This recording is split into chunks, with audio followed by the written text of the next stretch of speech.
Salam sejahtera bersama saya Nala Huda bertemankan rakan tugas Hafizi Rosli di Awani Pagi dalam segmen khas Realiti Rakyat kerana penularan wabak COVID-19 ini tidak akan melemahkan kita jika kita bersama-sama menghadapinya. Dan anda tidak bersorangan dalam menghadapi waktu getir ini kerana kami di Astro Awani membawakan Realiti Rakyat, tumpuan khas yang mengangkat suara rakyat dan realiti kehidupan anda akibat COVID-19. Untuk rakyat, anda boleh menghubungi Astro Awani di pelbagai platform dan untuk kepimpinan Astro Awani akan memberi peluang kepada setiap wakil rakyat yang anda lantik untuk menyuarakan bagaimana realiti di kawasan anda. Dan ekonomi juga adalah penting, oleh itu dari sektor kecil, usahawan mikro sehinggalah perniagaan gedung besar, ini merupakan platform untuk anda suarakan isu dan juga inovasi yang anda perlukan. Kerana setiap masalah, segala kekusaran akan kami bawakan di Astro Awani. Tiada yang tertinggal, tiada yang terpinggir kerana Astro Awani prihatin. Kekal di rumah, kita jaga kita untuk hapuskan COVID-19. Dan segmen Realiti Rakyat hari ini di Awani Pagi bermula sekarang.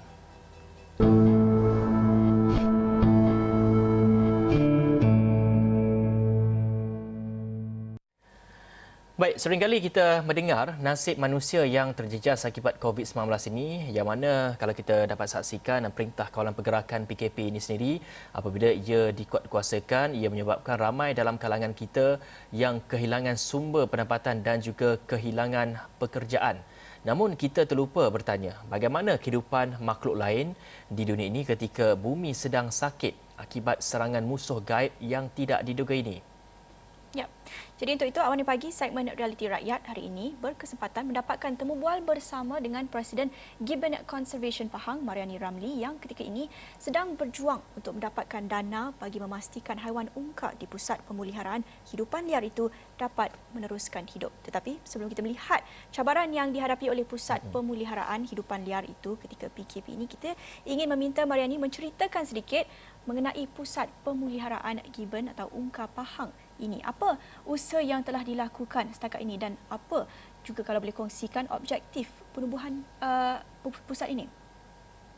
Hai Astro Awani, terima kasih kerana membuat liputan mengenai projek rehabilitasi ungka ini.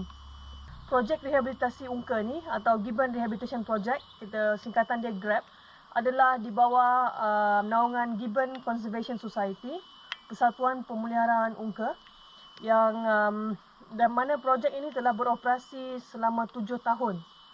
Dulu persatuan ini dikenali sebagai Gibbon Protection Society Malaysia, tapi kita dah rebranding dan projek rehabilitasi telah bermula selama 7 tahun, iaitu bermula tahun 2013. 3 tahun kita buat di Selangor dan kemudian kita telah pindah dan kita telah beroperasi di Pahang selama 4 tahun.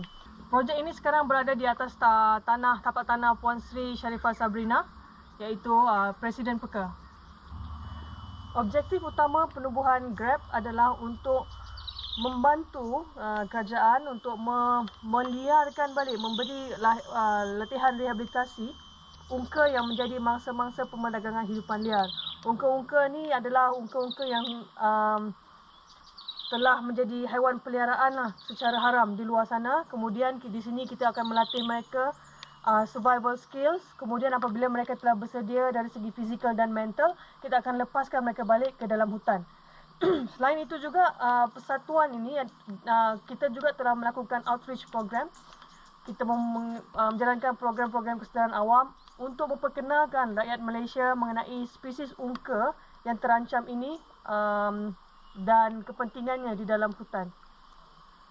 Di sini kita ada 12 ekor ungka tangan putih ataupun spesies dipanggil Hylobates slar. Kebanyakan ungka-ungka ini adalah daripada rampasan oleh Jabatan Perhilitan ataupun daripada serahan awam sendiri ke projek ini. Kesemua ungka-ungka ini adalah bekas mangsa pemerdagangan haram hidupan liar. Untuk pengetahuan, Gibbon Conservation Society, persatuan kami dan projek ini sendiri beroperasi menggunakan 3 dana utama, iaitu dana awam, dana daripada program sukarelawan dan juga dana daripada penjualan merchandise. Jadi semenjak PKP fasa pertama lagi, kita pun agak terkejut kerana tiba-tiba dana yang selalunya masuk setiap bulan, tiba-tiba terhenti. Jadi selama 7 tahun kita beroperasi, sebenarnya kita memang belum ada mendapat apa-apa dana tetap lagi. Memang selama 7 tahun ni kita pun beroperasi berdasarkan bantuan dana awam. Jadi semenjak PKP kita agak terkejut kerana tiba-tiba dana terhenti. Derma-derma awam terhenti, mungkin juga disebabkan orang awam juga menghadapi kesukaran pada musim-musim COVID-19 ni. Jadi mereka haruslah mementingkan keperluan diri dahulu. Selain itu, semua sukarelawan yang telah dijadualkan datang kepada program ini, kita terpaksa batalkan. Kita postpone dahulu dan segala penjualan merchandise pun kita tak dapat jalankan langsung kerana kita tidak dapat menjalankan apa-apa event ataupun kita tak boleh buka booth. Baik, permasalahan untuk mendapatkan dana merupakan satu cabaran yang besar bagi pusat pemuliharaan ini, dan kalau apa yang Mariani katakan sebentar tadi untuk memberikan makanan, dan itu satu kekangan bagi mereka untuk memberikan ataupun untuk menyalurkan makanan, dan juga kita harus melihat kepada maintenance ataupun penyelenggaraan pusat itu sendiri semestinya memerlukan dana yang tinggi. Dan Mariani, kalau Mariani dapat kongsikan juga apakah jenis makanan yang diberikan kepada unka ini dan berapakah kos yang diperlukan sehari untuk memberi makan kepada seekor unka, dan sehari berapa kali unka ini akan makan, dan berapa pula kos bagi sebulan untuk menampung kos makanan unka ini. Adakah ia mahal ataupun ia boleh makan apa saja seperti buah-buahan ataupun sayur-sayuran ke bagaimana? Dan saya pasti sudah tentu orang ramai tertanya mengenai kos secara keseluruhannya pusat pemeliharaan unka ini, iaitu memakan dana berapa banyak agaknya? Unka di sini kita beri makan buah-buahan, sayur-sayuran, kekacang, serangga, telur, rice ball, dan anggaran kos untuk seekor unka jantan dewasa adalah dalam RM20 sehari dan unka juvenile dalam 10 hingga RM15. Jadi sehari kita akan beri diorang makan seekor dalam 2 kilo, 3 kali makan. Jadi anggaran sebulan untuk kos makan sahaja adalah dalam lingkungan RM6,000 hingga ke RM7,000 sebulan untuk kos makan sahaja. Semenjak kita sedar dana telah terhenti dan awam telah terhenti, kita pun telah menggiatkan lagi usaha. Kita menjalankan crowdfunding melalui Simply Giving, melalui Facebook, melalui Instagram. Jadi buat masa ni saya boleh katakan kita boleh secure dalam 2 bulan ke hadapan dana. Kesemua dana ini selain untuk membeli makanan unka, kita juga ada membayar penduduk tempatan yang membantu di sini. Kita bagi macam allowance. Kita juga membayar utilities dan untuk dari segi perubatan unka, dari segi kita punya kos operasi sendiri, petrol, tol ketika pergi untuk membeli makanan unka di luar. Dan memandangkan kami pun masih lagi menjalankan kerja sebagai macam atas dasar sukarelawan, kita pun mengambil sedikit untuk membeli makanan kami lah di sini. Untuk pengetahuan, di sini kita memang sangat menitik beratkan nutrisi makanan yang kita berikan kepada unka-unka yang ada di sini. Kerana unka-unka yang ada di sini selalunya mereka akan datang dengan keadaan yang sangat malnourished, dia kekurangan nutrisi yang sangat teruk dalam keadaan bulu yang tak berapa tumbuh, kulit yang mudah koyak. Jadi kita sangat menitik beratkan nutrition. Setiap hari kita kena pastikan mereka akan makan 7 campuran buah-buahan dan sayur-sayuran. Jadi walaupun dia adalah tidak seperti makanan liar di alam liar, tetapi nutrisi yang ada pada buah-buahan tempatan ni kita nak pastikan dia boleh menggantikan nutrisi yang ada pada makanan yang dia dapat dalam hutan. Untuk dia membentuk balik muscle dia untuk dia sentiasa sihat. Sebelum ni, unka-unka yang ada di sini semasa mereka menjadi haiwan peliharaan, mereka diberikan diet yang tidak sesuai. Ada unka di sini yang diberikan macam makanan fast food macam KFC, McDonald, ataupun diorang diberikan makanan coklat, benda-benda yang manis. MSG yang mereka dapat daripada makanan-makanan yang tidak sihat boleh mengganggu pertumbuhan bulu, boleh mengganggu kesihatan mereka secara keseluruhan. Jadi kita nak pulihkan balik diet pemakanan tersebut di sini.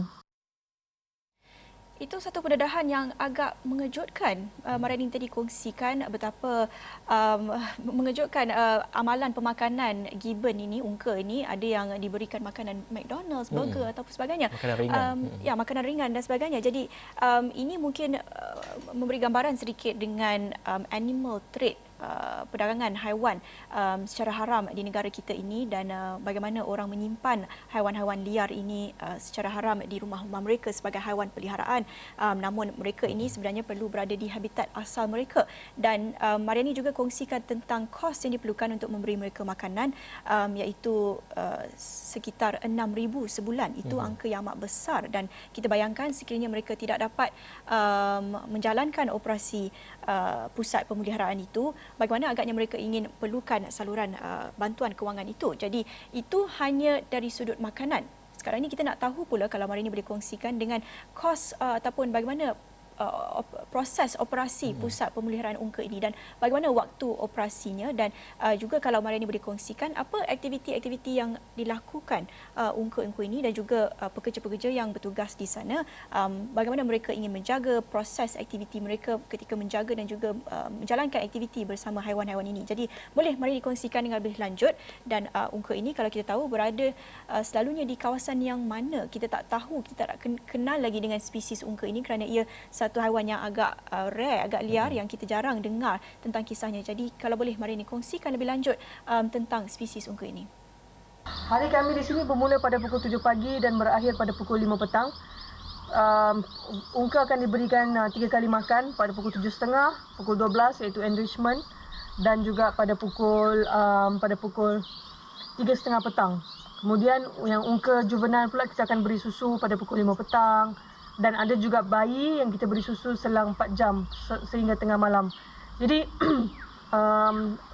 aktiviti mereka adalah makan, berlatih, lepas tu aktiviti enrichment, memperkayakan otak, lepas tu dia berlatih lagi free ranging training ke atau apa-apa aktiviti yang boleh menguatkan muscle dorang, kemudian makan petang, dan ungka dewasa kita mula bagi dia ambil masa dia sendiri untuk berehat bermula pada pukul 3.30, dan kemudian kita akan mula memberi susu kepada ungka juvenile dan bayi ungka. Di seluruh Asia kita ada 21 spesies ungka. Malaysia ni adalah rumah kepada 5 spesies ungka, 2 di Borneo dan 3 di Semenanjung Malaysia. Di Semenanjung Malaysia ni kita agak bertuah kerana kita ada ungka yang terbesar dan terkecil di dunia daripada 21 spesies ni. Jadi ungka-ungka ni dia tinggal di dalam hutan. Di Semenanjung Malaysia kita ada ungka tangan putih, ungka tangan hitam dan juga siamang. Itu spesies yang terbesar di dunia tu. Jadi mereka semua ni menghuni hutan kita di dalam Malaysia. Ungka ni penghuni hutan kelas primer, kelas pertama. Dia adalah sejenis haiwan yang sangat pemalu dan sangat sensitif.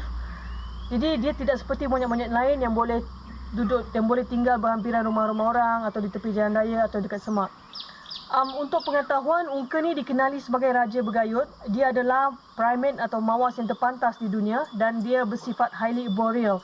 Dia cuma akan menghabiskan sepenuh masanya di atas pokok yang tinggi dalam 20 kaki hingga 30 kaki tinggi dia. Memang kes sangat jarang lah untuk ungka ni turun ke bawah kerana dia pun minum di celah-celah pokok, dicelupkan tangan di celah-celah pokok dan minum air di situ. Dia tak akan pergi turun ke sungai. Mengikut Malaysian Red List dan juga International Union Conservation of Nature Red List, ungka ni telah dikategorikan sebagai spesies di status terancam, dan juga mengikut Akta Wildlife Conservation Act 2010, Jabatan Perhilitan, ungka ni adalah telah dimasukkan dalam jadual yang diperlindungi sepenuhnya. Jadi kita tak boleh membela ungka ni di dalam rumah kerana barang siapa yang ditangkap memiliki ungka atau menjual ungka boleh dikenakan penjara hingga 10 tahun dan denda sehingga RM200,000. Untuk pengetahuan, bila sesuatu spesies itu telah berada pada tahap endangered atau terancam, mereka cuma berada 2 tahap saja lagi untuk pupus di alam liar. Jadi selain pemerdagangan hidupan liar, ungka juga adalah mangsa kepada pemusnahan habitat. Macam saya kata tadi, ungka ni dia adalah penghuni hutan primer. Dia tidak akan berada di tepi jalan raya, dia tidak akan hidup di tepi-tepi rumah orang, semak-semak rumah orang. Jadi setiap satu keluarga ungka dia akan menghuni 2 hingga 3 kilometer kawasan hutan. Baik, info yang menarik yang didedahkan oleh Mariani yang kalau kita dapat saksikan terdapatnya 5 spesies di Malaysia dan ungka di Malaysia saja terdapatnya ungka terbesar dan juga terkecil di dunia, iaitu kalau kita dapat saksikan hutan-hutan di Malaysia ini memang kaya dengan habitat dan juga dengan haiwan kerana merupakan antara hutan hujan khatulistiwa yang tertua di dunia.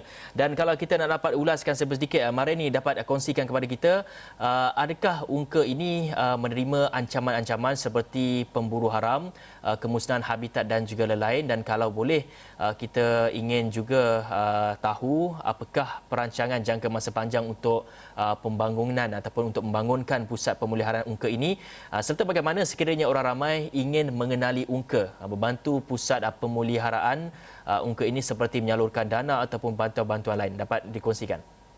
Di Malaysia, ancaman yang paling utama juga untuk ungka adalah dari segi pemusnahan habitat. Sekiranya kawasan kawasan teritori ungka ni dibalak, mereka tidak akan pergi ke tempat teritori yang lain kerana mereka akan bergaduh dengan penghuni teritori lain. Jadi ungka ni cuma akan tinggal di tempat kawasan dibalak tu sehinggalah makanan mereka habis dan kemudian mereka akan mati di situ. Dan ungka ni juga tidak akan berjalan di atas jalan raya untuk crossroad. Sekiranya mereka betul-betul terdesak, mereka akan berbuat demikian. Tetapi risiko kematian adalah sangat tinggi. Kerana ungka ni sebabnya dia adalah highly arboreal, ada beberapa bakteria pada tanah ataupun pada air bertakung yang boleh membunuh mereka atas ground, atas tanah.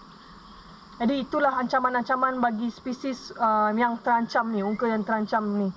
Untuk long term planning, kita amat berharap kita dapat bantuan daripada kerajaan, dana daripada kerajaan ataupun daripada syarikat korporat untuk membantu kita supaya kita mampu untuk memastikan program rehabilitasi ini berjalan lebih lancar lagi bagi ungka-ungka yang telah sedia ada di sini, dan juga supaya kita boleh menerima lagi banyak ungka yang kita boleh rehabilitasi dan kita boleh hantar balik ke alam liar. Selain tu, kita ingin memperbanyakkan juga lagi program-program outreach ataupun program-program kesedaran awam. Masih ramai rakyat Malaysia yang belum kenal spesies ungka ni. Tidak ramai yang tahu bahawa ungka ni adalah spesies mawas yang sama dengan orangutan. Dan mereka berkongsi 97% DNA dengan kita manusia. Kebijaksanaan mereka adalah 10 kali ganda daripada monyet-monyet biasa. Jadi kita mahu rakyat Malaysia lebih kenal ungka, lebih hargai mereka, bukan di rumah mereka tetapi di dalam hutan. Bagi mereka di luar sana yang ingin membantu projek ni, boleh mendapatkan maklumat, boleh mendapatkan perkembangan terkini mengenai projek di social media kita. Bagi mereka yang ingin membantu ataupun mendapatkan maklumat terkini ataupun ingin berminat menjadi kita punya partner program, bolehlah pergi kepada social media kita dekat Facebook, dekat Instagram dan dekat website kita nanti.